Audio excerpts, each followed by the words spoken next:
Good morning. So, this video is going to be part one of a new series that I'm starting. Yes, another new series, I know, but this is going to be kind of a beginner's guide series to help you choose your first RC car or aid you in your choice of what genre, I think that might be a good word for it, or subsection of RCs that you would like to get into. As you can see behind me, there are a lot of different styles and types to choose from. I have quite a few. Most of them are kind of similar, but there are a lot of different types. And with that, there are a lot of different starting price points. There are a lot of different styles, a lot of different companies, different brands making their own version of something that's slightly similar to this one or slightly similar to that one. But each brand has their own merits. Some of them are better than others. Some people will say they all break.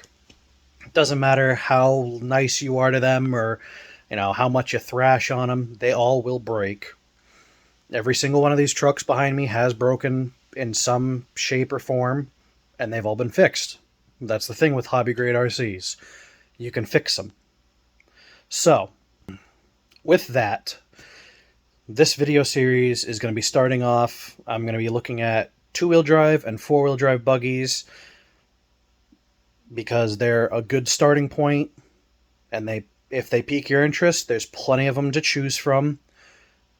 But stick around because part 2, part 3, and onward are going to be going over other ones like crawlers and trail trucks. The K5 Blazer is a crawler. The Bruiser Clone is a trail truck.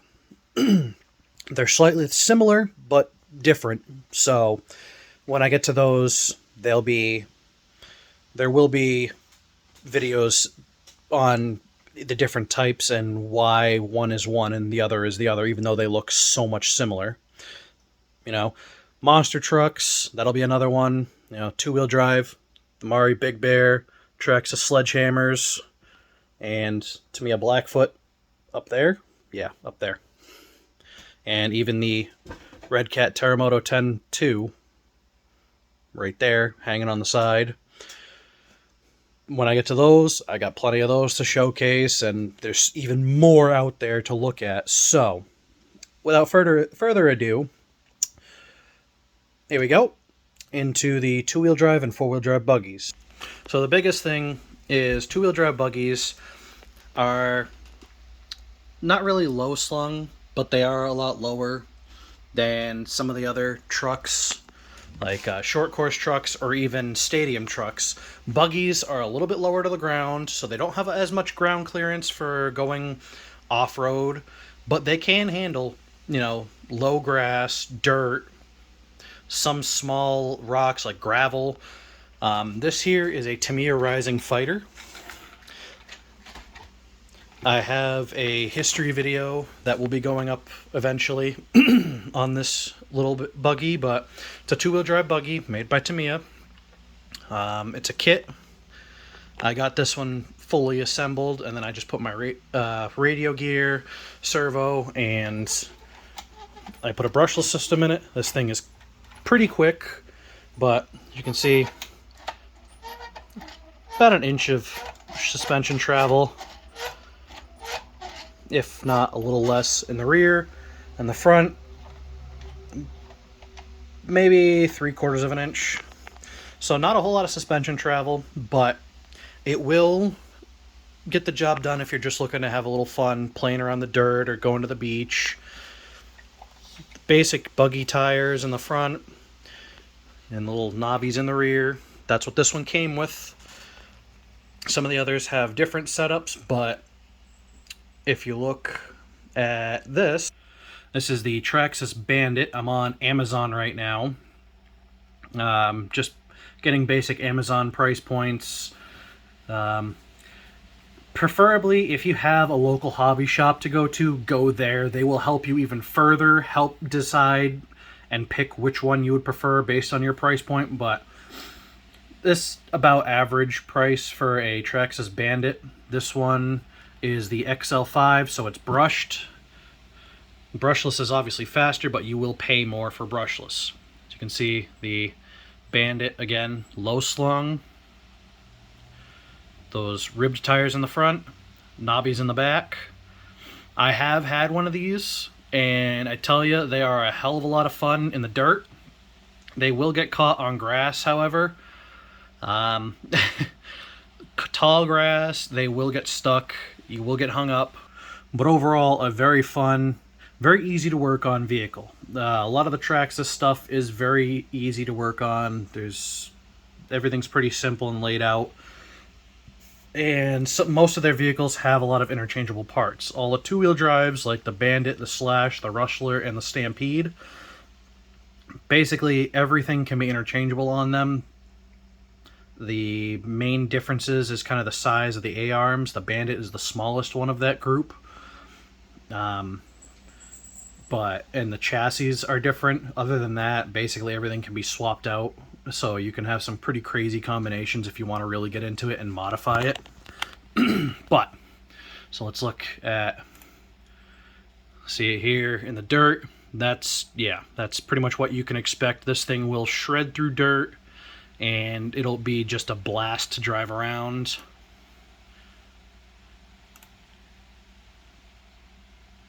These are just kind of the stock images, but that's kind of what you can expect from a Bandit. They are very fun. Now here's a different style two-wheel drive buggy, but this is a Team Associated RB10.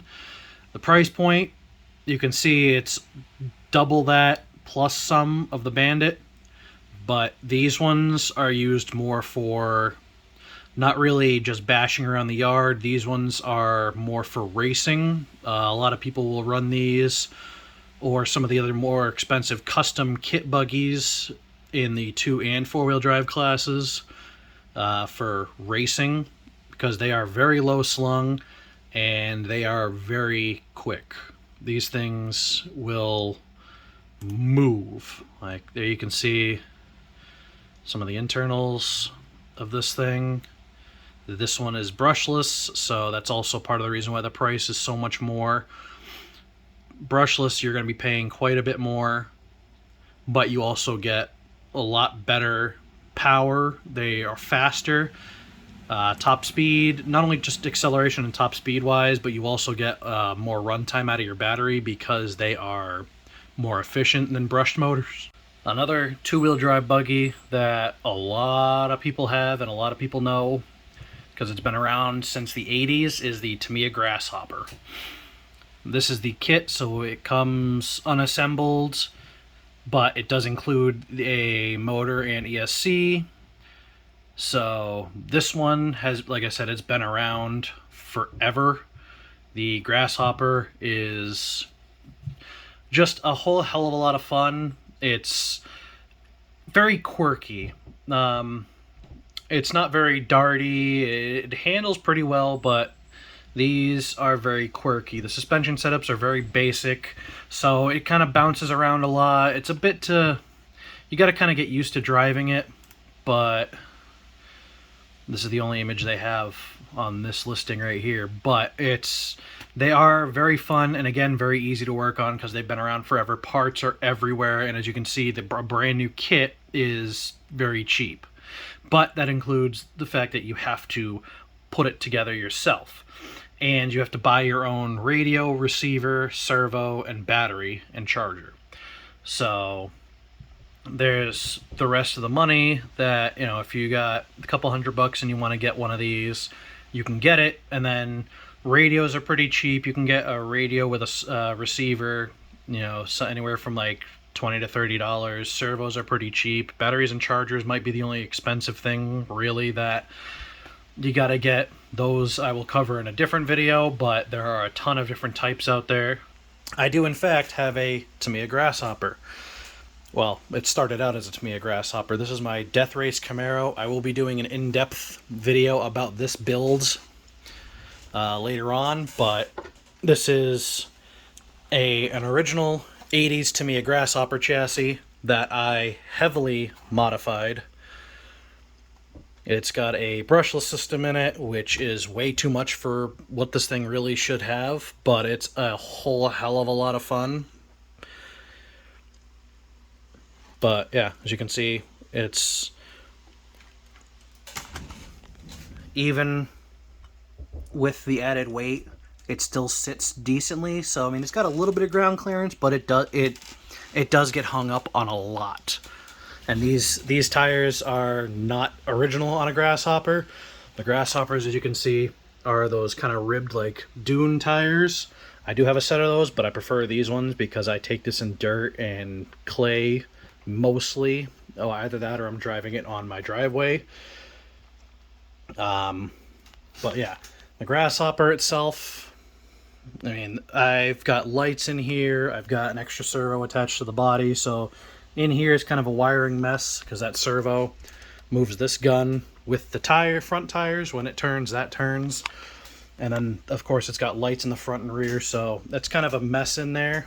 But on that one, it won't be a mess. The Grasshopper is definitely a really good one if you're just planning on driving around in dirt or on your driveway. And you can find these ready to run, not just in kit. You can find them ready to run just about anywhere around this price point as well. So another offering from Tamiya is this racing fighter. It's also a kit. As you can see, it's a little bit different. I don't have one of these, unfortunately, so I can't really show you much, but there it is next to one of the other trucks that Tamiya offers, a stadium truck. Looks really good, it looks like it rides decently high. It's still a two-wheel drive buggy. It will get stuck on more thick grass and just kind of harder materials, but as you can see, the knobby tires in the rear, the ribbed tires in the front, but that's a basic overview of the chassis. It's pretty simple. You got your motor in the back, as always with these two-wheel drive buggies, servo up front, pretty simple setup, pretty easy to work on, and at that price point this is also a kit, so again, batteries sold separately.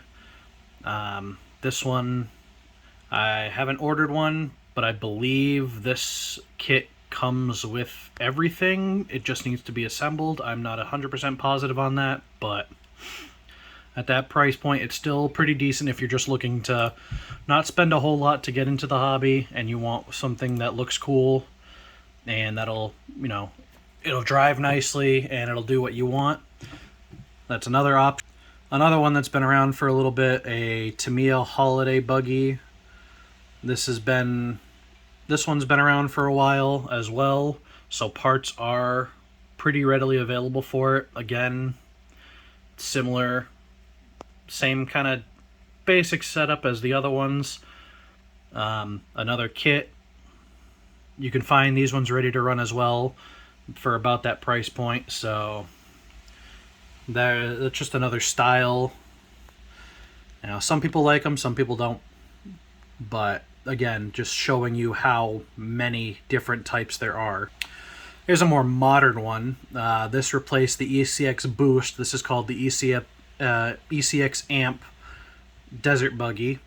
It's kind of the same basic two-wheel drive setup. However, it's got longer suspension. It's got more ground clearance and bigger tires for more off-roading.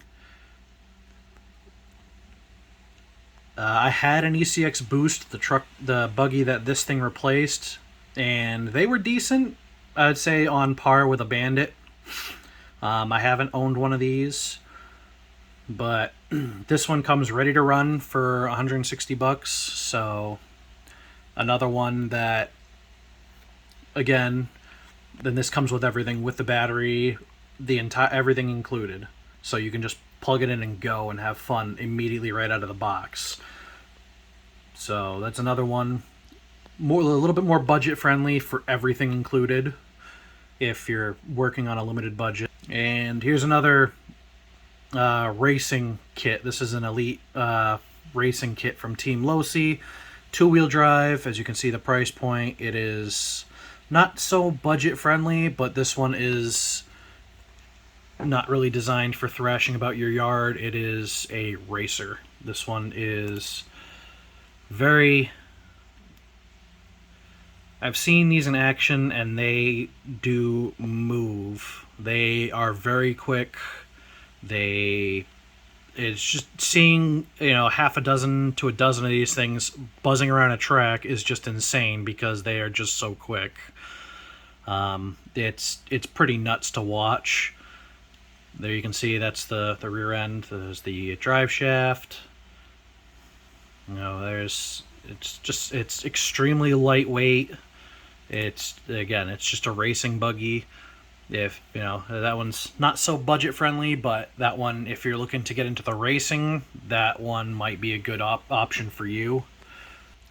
Now, into the 4-wheel drive buggies, this is an Arma Typhoon 4x4. This one, ready to run. You know, as you can see, battery charger, everything is included for $230. This one is brushed, so the price is a little bit down. The brushless one, I believe, is a little bit more. It's like up near $300. But as you can see, 4-wheel drive buggy. There's the setup. You know, it's better ground clearance, 4-wheel drive, so you're not going to get stuck on as much of anything, especially with those knobby tires. This thing will move over deep grass, dirt, mud. You know, just a lot of fun stuff you can do with these 4x4s. Now, I had an HPI, what the hell was it called? It was an HPI Brahma, I think, a little 10th scale buggy, 4x4. Kind of a similar setup. Obviously, different design, different body, different company, but and that one got stuck on a lot of things because it was a lot like lower slung. The tires were not as big. It got caught on a lot of stuff, but you know, these Armas, I've never owned an Arma myself, but I do see a lot of them. You know, you can find videos of these things doing all sorts of crazy flips and jumps and stuff. So if that's what you think you might like, there's an example right there of one. And then here's another example of a 4-wheel drive that is just gonna be crazy. The LowC Tenacity is just an insane off-road machine. Personally, I would love to get one of these, but they're a little bit out of my price range. But they look great, they perform great, and they are just some crazy trucks. I've seen a bunch of these things buzzing around, and they are hilarious to watch because they are just so fun. Now, as you can see, it's got a really nice looking setup. The light bar and everything. These things, again, for the price point, it's a little out of my reach right now, but I would love to get one of these myself because they are just so awesome.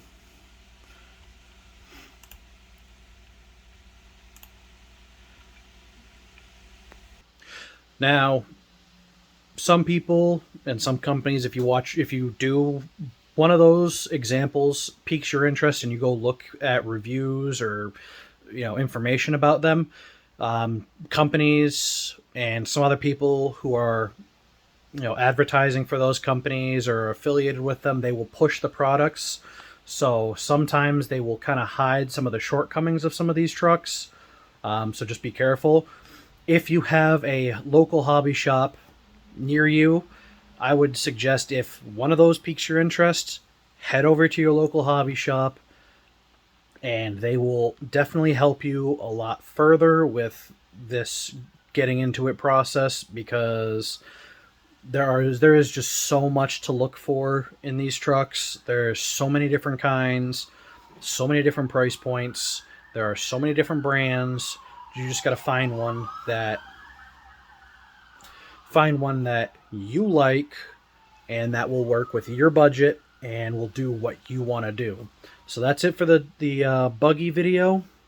Stay tuned for more videos to come, especially on the topics like this, to kind of help you decide if you want to get into the hobby and what type of vehicles you are looking for to get into this hobby. So, have a good one and enjoy. Stay tuned. Don't forget to subscribe. Click the little bell for all notifications. You'll be notified for any new videos that come up. And, look for the link in the description to any other social medias to stay updated with videos, products, and just any sort of other updates from myself or my shop, The Hobby by Brian. And have a good day.